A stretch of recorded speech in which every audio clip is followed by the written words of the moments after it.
पूनम सिंह और आप देख रहे हैं मऊ क्रांति न्यूज। क्या कहेंगे? आधिकारिक रूप से चुनाव का सिंबल मिलने पर मैं सबसे पहले अपने राष्ट्रीय अध्यक्ष को धन्यवाद दूंगा जिन्होंने सिंबल ही नहीं दिया, मुझे भरोसा दिया है। और उन लोगों के गाल पे तमाचा है जो हार के खौफ से फर्जी आपत्तियों को लगाकर, जिनकी इतनी हिम्मत नहीं है कि मुझसे चुनाव में लड़ें, फर्जी आपत्तियों को लगाकर मेरा पर्चा खारिज करवाना चाहते थे। उनके तमाम त्रुटियां मेरे पास किसी ने व्हाट्सएप पर भेजा था, अगर कहिए तो मैं दिखा दूं। मेरे व्हाट्सएप पर किसी ने भेजा था जो उनके हैं, लेकिन मैं इन सब में यकीन नहीं रखता हूं। जनता के बीच से चुनकर जाना, जनता के लड़के जाना, मैं जब आत्मविश्वास है, मुझे अपने घोषी की जनता पर भरोसा है, तो मैं ये रास्ता क्यों लूँ कि किसी का पर्चा खारिज करा दूँ। लगातार लखनऊ से लेकर दिल्ली से दबाव बनाए रहे, लेकिन मैं रिटर्निंग ऑफिसर का भी धन्यवाद करता हूँ कि उन्होंने बिना किसी दबाव में आके आए निष्पक्ष निर्णय दिया है। किस तरह की आपत्तियां के खिलाफ पड़ी थी? ये देखिए, उनके खिलाफ मुझे किसी ने सब भेजा था, मैं भी चाहता तो आपत्ति डाल सकता था, और इसमें आपत्तियां ऐसे हैं कि कोई जवाब नहीं दे सकते। मसलन 2022 के विधानसभा चुनाव में उनकी इनकम 19-20 में 4.5 लाख थी, लेकिन 2024 में आते आते सेम 19-20 में 6.5 लाख हो गई। बैक डेटेड कैसे बढ़ा सकते हैं? तमाम है, ऐसे तमाम है। लेकिन मैं सोचा कि फिर तो हल्कापन हो जाएगा। अरे चुनाव के मैदान में आए हैं, लड़े, जनता के बीच में जाए, जनता का विश्वास जीते। तो जो लोग फर्जी आपत्तियों के सहारे और सत्ता का दुरुपयोग करके खारिज कराना चाहते थे, उन्होंने साबित कर दिया कि डरे हुए हैं, खौफजदा हैं, कायर हैं, लड़ने में यकीन नहीं रखते। प्रत्याशी महोदय, अगर सिंबल के क्रमवार की बात करें तो नंबर 1 पर बसपा है, नंबर 2 पर सपा और तीसरे पर छड़ी, क्या रहेगा पोजीशन है तीसरे पर छड़ी? देखिए, वो टेक्निकली किस तरह से वो लोग अलॉट करते हैं, मुझे लगता है कि पिछले लोकसभा में जो सांसद रहे हैं यहाँ से संख्या, उसके आधार पर उन्होंने किया है, उससे कोई फर्क नहीं पड़ता। जनता के दिलों में जो 10 साल से जगह बनाया है, वही जनता के दिलों में नंबर 1 पर रहेगा, वही ईवीएम में नंबर 1 पर रहेगा, वही टोटल वोटों में नंबर 1 पर रहेगा। चुनाव लड़ने की रोकने की कोशिश की गई थी, अब बताइए ना, आखिरी समय पर हाथ से लिख कर दौड़ कर जाकर ऐसे ऐसे आपत्ति जिसको देखकर आप फंस जाएंगे। उन्होंने सोचा होगा कि सत्ता का पावर है, बोलते हैं मैं तो मालिक हूँ, यहाँ एक आपत्ति देंगे, वहाँ से फोन आएगा, खारिज हो जाएगा। कानून नाम की कोई चीज़ होती है ना। लेकिन जो लोग मंचों से खड़ा होकर छिनैती और डकैती के लिए उपदेश देते हों, उनको कानून पर कैसे यकीन? क्या लगता है, समाजवादी पार्टी के नेता रामहरि चौहान ने इस्तीफा दे दिया सपा से और उन्होंने आरोप लगाया कि चौहानों को टिकट नहीं दिया जा रहा?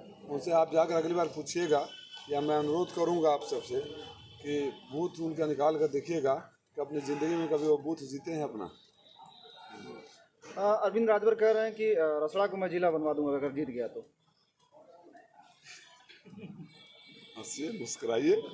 आप ये भी कहा जा रहा है कि मऊ को कभी गोवा बना देंगे, बॉम्बे बना देंगे, सिंगापुर बना देंगे। समुद्र कहाँ से लाएंगे? गोवा, सिंगापुर और बॉम्बे तीनों समुद्र के किनारे हैं। मैं मऊ को कल्पनाथ राय की ज़मीन को, कल्पनाथ राय जी वाली मऊ को उसी मुकाम पर ले जाऊंगा जिसको मुकाम पर ले जाने का सपना स्वर्गीय कल्पनाथ राय जी ने देखा था। मैं मऊ को वो मऊ बनाऊंगा जो स्वर्गीय कल्पनाथ राय जी ने मिशन शुरू किया था, जो उनका सपना था, उनके सपनों को पूरा करूंगा।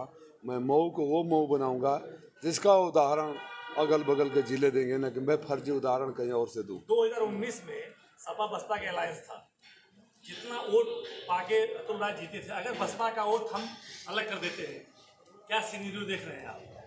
2019 में सपा बसपा का जब गठबंधन था तो हमारे गठबंधन के प्रत्याशी 1,21,000 वोटों से जीते थे। जब सपा बसपा अलग हो गई, 2022 में सपा बसपा दोनों अलग से लड़ी, तो हमारे जीत का फासला, यानी हमारे और बीजेपी के बीच वोटों का फासला 1,40,000 हो गया। ये साबित करता है कि बसपा ने उस समय हमारे साथ रहकर भी धोखा किया। जब वो हमारे साथ नहीं थे तो हम लोग 1,40,000 वोट बीजेपी से ज़्यादा थे, जब हमारे साथ थे तो 1,21,000 वोट से ज़्यादा थे। जब माननीय स्वघोषित सबसे बड़े नेता जो चुनाव लड़ रहे हैं हमारे खिलाफ, जो कहते हैं कि पूर्वांचल की सारी सीटें उनकी वजह से समाजवादी पार्टी ने 2022 में जीती थी। तो जब हमारे साथ थे तो घोसी विधानसभा की सीट हम 21,000 वोटों से जीते थे। जब उनके साथ चले गए तो हमारा जीत का अंतर 43,000 हो गया। मैं राजीव राय नहीं बोल रहा हूँ, ये आंकड़े बोल रहे हैं और आंकड़े झूठ नहीं बोलते।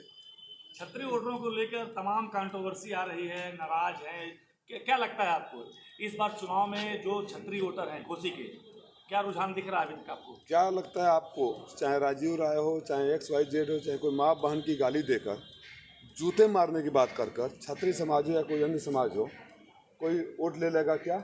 अभी एक वीडियो वायरल हो रहा है, उनके जिला अध्यक्ष का वीडियो जो वायरल हो रहा है अभी मेरे पास आया, आप सुनोगे तो उतनी गंदी और भद्दी गालियाँ, घिन आती है ऐसे लोगों से जो राजनीति में रहकर इस तरह की भाषा का इस्तेमाल करते हैं। राजनीति में आप विरोधी हो सकते हैं, प्रधानमंत्री जी का हम भी विरोधी हैं, हम विरोधी दल में हैं, राजनीतिक विरोध है, विचारों पर विरोध है, लेकिन क्या हम माँ बहन की गाली देने लगेंगे?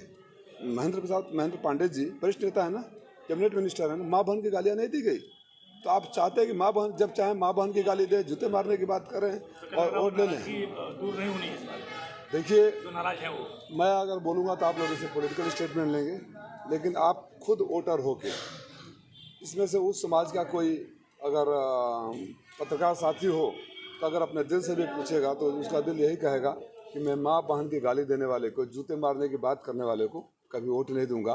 क्योंकि अगर वोटर पोलिंग सेंटर तक पहुंच भी जाता है वो दबाव में, जब उसकी उंगली ईवीएम मशीन तक जाएगी तो एक न एक पल उसकी अपनी माँ का चेहरा याद आएगा, जिस कोख से पैदा हुआ था, जिस माँ ने उनको पैदा किया था, जिस माँ को गाली दी गई थी, उस बहन का चेहरा याद आएगा जिस बहन ने राखी बांधी थी।